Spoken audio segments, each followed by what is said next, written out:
कहानी की शुरुआत में हमें एक न्यूज़ चैनल से पता चलता है कि डॉक्टर ने एक वायरस को मॉडिफाई करके कैंसर का इलाज ढूंढ लिया है। पर इस वायरस का असर उल्टा पड़ गया है, जिससे कई लोग की जान चली गई है। और जो लोग नहीं मरे हैं उनमें से अधिकतर लोग ज़ॉम्बीज़ में बदल गए हैं, जिन्हें कि वे डार्क सीकर्स भी कहते हैं। इसके 3 साल बाद हम न्यूयॉर्क शहर को देखते हैं, जो कि पूरी तरीके से बंजर और सुनसान दिखाई दे रहा होता है, जहाँ पर हमें सिर्फ एक इंसान डॉक्टर रॉबर्ट और उसकी डॉग सैम दिखाई देते हैं।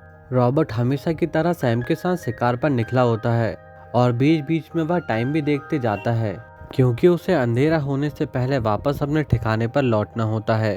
क्योंकि ज़ॉम्बीज़ या यूं कहें डार्क सीकर्स अंधेरे में ही बाहर आते हैं, क्योंकि रोशनी से उनकी स्किन जलने लगती है। रॉबर्ट जिस हिरण का पीछा कर रहा होता है, लेकिन रॉबर्ट से पहले एक शेर उसका शिकार कर लेता है और कुछ ही देर में अंधेरा होने वाला होता है। इसलिए रॉबर्ट खाली हाथ वापस लौट जाता है। रॉबर्ट ने अपना पूरा घर एक बंकर के रूप में तब्दील कर लिया होता है। उसने अपने घर को सारी खाने पीने की चीज़ों और ज़रूरत के सामान से भर रखा था। शाम होते ही वह पूरे घर के दरवाजे और खिड़कियां सील कर देता है और सैम के साथ सहमा और डरा हुआ एक टब में ही सुबह होने का इंतज़ार करने लगता है, क्योंकि उनकी रात यूँ आसानी से बिल्कुल नहीं गुजरती है, बिल्कुल भी नहीं।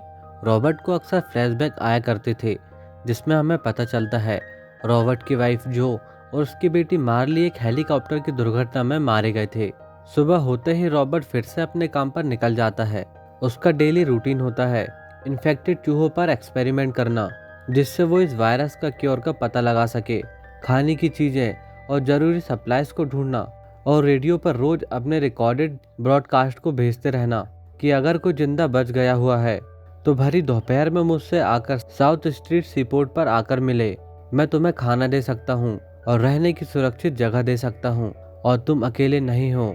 और रॉबर्ट वहाँ पर हर रोज इंतजार करता है कि अगर कोई सर्वाइवर जिंदा बच चुका है तो वह उसके रेडियो ब्रॉडकास्ट का जवाब दे। तभी एक दिन रॉबर्ट और सैम एक हिरण का पीछा करते हुए एक अंधेरी बिल्डिंग के अंदर चले जाते हैं।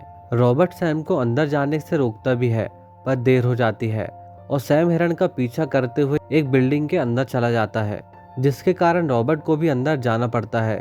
और जिसका डर था वही होता है, अंदर इन्फेक्टेड लोग होते हैं जो कि अचानक इनका पीछा करने लगते हैं।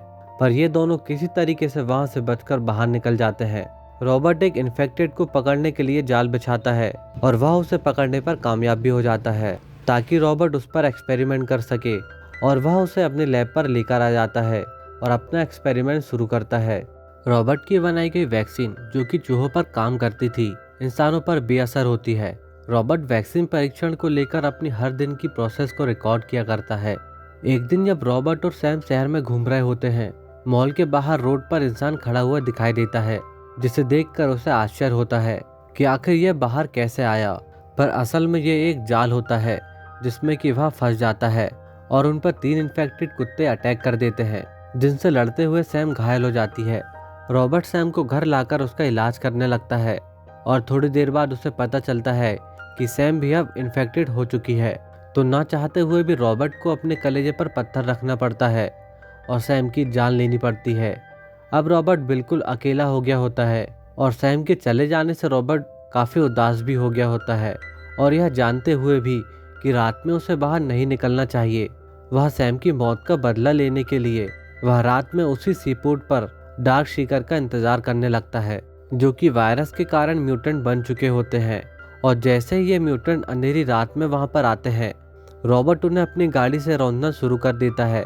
पर ये सभी डार्क सीकर्स उसकी गाड़ी को पलटा देते हैं और इन सभी से रॉबर्ट पूरी तरह से घिर जाता है। तभी 2 लोग, जो कि इस वायरस से अभी भी बचे हुए थे, आकर रॉबर्ट की जान बचा लेते हैं और उसे लेकर अपने घर पर आ जाते हैं। आगे रॉबर्ट के पूछने पर कि वे दोनों कौन हैं, उनमें से एक, जिसका नाम एना होता है, उसे बताती है कि वो और ईथन माइलैंड से वहां पर आए हुए हैं, रॉबर्ट के भेजे हुए रेडियो ब्रॉडकास्ट के सुनने के बाद। साथ ही एना उसे यह भी बताती है कि वे लोग बीथल बेरमाउंट के कैंप जाने वाले थे, पर वे लोग इस ब्रॉडकास्ट को सुनकर यहाँ पर आ गए। पहाड़ों में बने उस कैंप में लोग अभी भी जिंदा और सुरक्षित हैं। इस बात को लेकर रॉबर्ट एना से बहस करने लगता है कि ऐसी कोई जगह नहीं बची है जहाँ पर लोग जिंदा हो। एना फिर से कहती है, ऐसी जगह सच में है। डार्क सीकर्स पहाड़ों की ठंड बर्दाश्त नहीं कर सकते हैं, रॉबर्ट की हालत कुछ ठीक नहीं होती है। वह उनसे कहता है कि वो कुछ देर अकेला रहना चाहता है। कुछ देर के बाद रॉबर्ट उनके साथ कंफर्टेबल हो जाता है। एना उसे इस शहर से निकलने का प्लान बता रही होती है। रॉबर्ट कहता है, ये कहीं नहीं जा रहा है, ये चीज़ें यहीं से शुरू हुई थी और मैं इन सभी चीज़ों को यहीं पर ख़त्म करूँगा और मैं ये कर सकता हूँ। वो एना को अपनी द्वारा पकड़ी गई वही डार्क सीकर्स दिखाता है जिस पर वह अभी एक्सपेरिमेंट कर रहा होता है। यहाँ पर एना रॉबर्ट को उस सुरक्षित कैंप की ओर चलने के लिए कन्विंस करने की कोशिश करती है, पर रॉबर्ट अभी भी नहीं मान रहा होता है और वह कहता है सब खत्म हो चुका है, कहीं कुछ भी नहीं बचा है। तभी उन्हें डार्क सीकर्स के आने की आवाज़ सुनाई देती है। जब एना रॉबर्ट को लेकर घर आ रही थी, शायद तभी इन्हें उनके घर का पता लग गया था। रॉबर्ट जैसे ही बाहर देखता है, उसे डार्क सीकर्स का पूरा झुंड उसकी तरफ आता हुआ दिखाई देता है। वह तुरंत एना को सारी लाइट बंद करने को कहता है, लेकिन देर हो गई होती है। ये डार्क सीकर्स इनके घर के अंदर घुस चुके होते हैं। रॉबर्ट देखता है कि ये लोग कुछ ढूंढ रहे होते हैं। रॉबर्ट को जब समझ आता है, दरअसल ये सभी उस डार्क सीकर्स के लिए यहाँ पर आए होते हैं जिसे रॉबर्ट ने अपने साथ एक्सपेरिमेंट के लिए पकड़ लिया था। वो फौरन एना और ईथन को लैब पे जाने को कहता है। तभी वो डार्क सीकर्स भी वहाँ पर आ जाते हैं। रॉबर्ट एना और ईथन के साथ खुद को उसी चैम्बर में बंद कर लेता है जहाँ वो उस एक डार्क सीकर्स पर एक्सपेरिमेंट कर रहा था। तभी ये उस चैम्बर को तोड़ने लगते हैं, जिस पर रॉबर्ट कहता है, रुक जाओ, मैं तुम्हें ठीक कर सकता हूँ। क्योंकि उस वैक्सीन का असर धीरे धीरे हो रहा था, पर ये डार्क सीकर्स उसकी बात मानने को तैयार नहीं होते हैं। वो बस अपने साथी को लेकर जाना चाहते थे। तो आखिरकार रॉबर्ट को उसे उन्हें सौंपना ही पड़ता है। वो उसे उन्हें ले जाने देता है और वो उसे लेकर यहाँ से चुपचाप चले जाते हैं।